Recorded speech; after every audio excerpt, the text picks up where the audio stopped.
వెదురిల్లే పొదరిల్లు కావాలంటున్నారు భాగ్యనగర మహిళా యువ పారిశ్రామికవేత్త. భర్తతో కలిసి ఆమె పర్యావరణ హిత గృహ నిర్మాణాన్ని పరిశ్రమలా ప్రారంభించారు. అలాంటి ఫర్నిచర్ కోసం ఆరంభమైన వారి అన్వేషణ చివరకు వెదురు గృహాల ఆవిష్కరణకు దారి చూపింది. ఆశయ సాఫల్యం కోసం అప్పుల పాలైన జంకలేదు, ఆస్తులు కరిగినా వెనుకంజ వేయలేదు. పట్టుదలతో కసినే కృషిగా మలచి అద్భుతాలు చేస్తూ ఆదర్శంగా ఉన్నారు.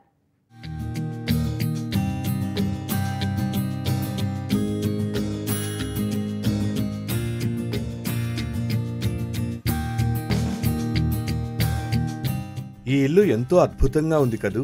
అన్ని సదుపాయాలు ఉన్నాయి. అవును, అసలు మనం ఒక ఇల్లు కావాలంటే దేంతో నిర్మిస్తాం? ఉక్కు, చెక్క, సిమెంట్తో నిర్మించుకుంటాం. మరి ఈ ఇంటిని దేంతో కట్టారో చెప్పుకొని చూద్దాం.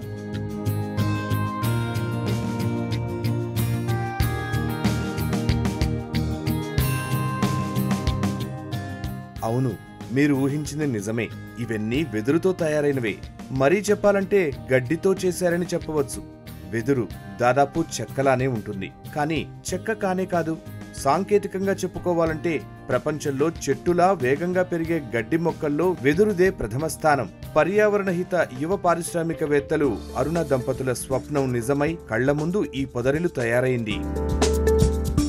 మీరు చూస్తున్న ఈ కుదురైన వెదురిల్లు ఎక్కడో ఈశాన్య భారతావనిలో ఉందనుకుంటున్నారా? ఇది మరెక్కడో కాదు, మన దగ్గరే ఈ భాగ్యనగరంలోనే ఉంది. హైదరాబాద్లో ప్రశాంత్, అరుణ దంపతులు సృష్టించిన అద్భుతమే ఇది. So my husband is my co-founder in the enterprise also. నా భర్త నా సంస్థకు సహవ్యవస్థాపకులు. మేమిద్దరం ఏం ఆలోచన చేశామంటే, మేము నచ్చిన ఫర్నిచర్ దేశంలో ఎక్కడుంటే అక్కడికి వెళ్లి తీరాలనుకున్నాం. అలా వెళుతూ వెళుతూ చివరికి భారత్ బంగ్లాదేశ్ సరిహద్దు త్రిపురలో వాలిపోయాం. దాదాపు ఏడాదిన్నర నుంచి 2 ఏళ్లు దేశంలో వివిధ ప్రాంతాలు తిరిగాం. వెదురు కలప తయారీ పనివారెక్కడ ఉన్నారు, అలాంటి తయారీ కేంద్రాలు ఎక్కడెక్కడ ఉన్నాయో అన్వేషించాం. ఈ దిశగా కొంత సమాచారం, పరిజ్ఞానం మాకు లభ్యమైంది. వెదురుతో గృహ నిర్మాణాలు, ఫర్నిచర్ తయారీ పని చేపట్టడం వెనుక ఎంతో ప్రక్రియ ఉంది. వెదురుతో నిర్మాణాలను ప్రధాన స్రవంతికి తేవాలని నిశ్చయించాం. నిర్మాణాలకు ఎలాంటి వెదురు వాడాలో, ఎలా శుద్ధి చేసి ఉపయోగించాలో ఈ 2 ఏళ్లలో తెలుసుకున్నాం. What kind of bamboo should be used? ఓ మారుమూల ప్రాంతానికి వెళ్లి స్థిరపడటం, మనగలగటం అంత సులభం కాదు. అక్కడి ప్రజలు మనని అర్థం చేసుకోవడానికి కొంత సమయం పడుతుంది. అక్కడే ఉంటూ అక్కడి కళాకారులతో కలిసి పరిశోధన చేయడం ఎంతో కష్టమైన పని. వెదురే దృఢంగా ఉంటుందని వీరి పరిశోధనతో తేలింది.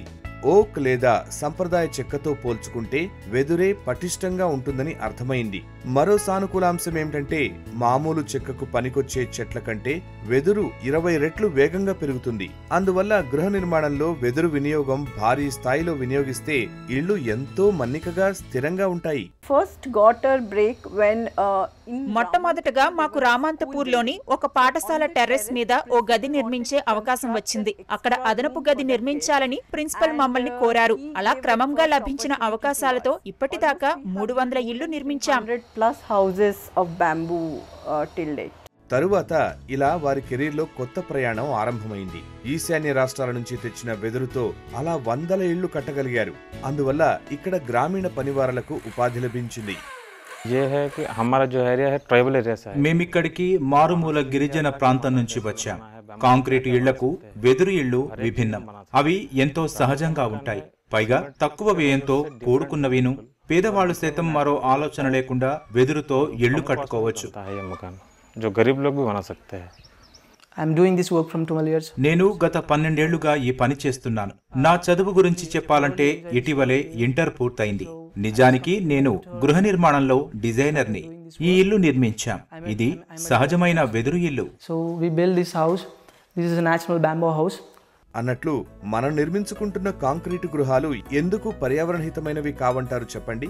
ఎందుకంటే అవి గ్రీన్ హౌస్ వాయువులను వెదజల్లుతాయి, బయోస్పియర్ ను, జీవావరణాన్ని ప్రభావితం చేస్తాయి. అయినా ఒక్కో ప్రాంతానికి ఒక్కో నిర్మాణ శైలి ఉంటుంది. త్రిపుర రాష్ట్రంలోని కట్లమర ఎప్పటికీ ఆకర్షిస్తూ ఉంటుంది. ఇక్కడి ఇళ్లన్నీ పర్యావరణహితమైనవి, అనుసరణీయమైనవి కూడా. ఇవి పర్యావరణహిత విలువలు జోడించి రూపుదిద్దినవి.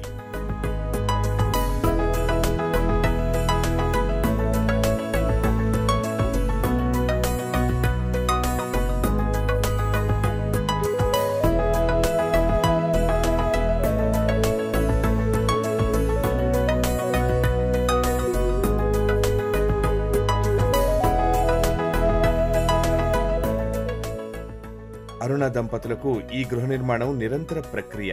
జీవితంలో భాగమే కాదు, ఇదే జీవితం. వినియోగదారుల అభిరుచికి అనుగుణంగా గృహ నిర్మాణంలో వేరువేరు పద్ధతులు, పరిష్కారాలు సూచిస్తున్నారు. కాంక్రీట్ గృహ నిర్మాణాలతో వచ్చే గ్రీన్ హౌస్ వాయువులు, కర్బన ఉద్గారాల నిరోధానికి ఇలా వెదురిళ్లతో పరిష్కారం చూపారు. రహదారులు, వంతెనల నిర్మాణాలకు కాంక్రీట్ పనులు నిలిపివేస్తే గ్రీన్ హౌస్ వాయువులు గణనీయంగా తగ్గిపోతాయని ఓ అంచనా. ఎంత తగ్గిపోతాయంటే 10 లక్షల కార్లు వెదజల్లేంత పరిమాణంలో ఉద్గారాలను తగ్గించవచ్చు.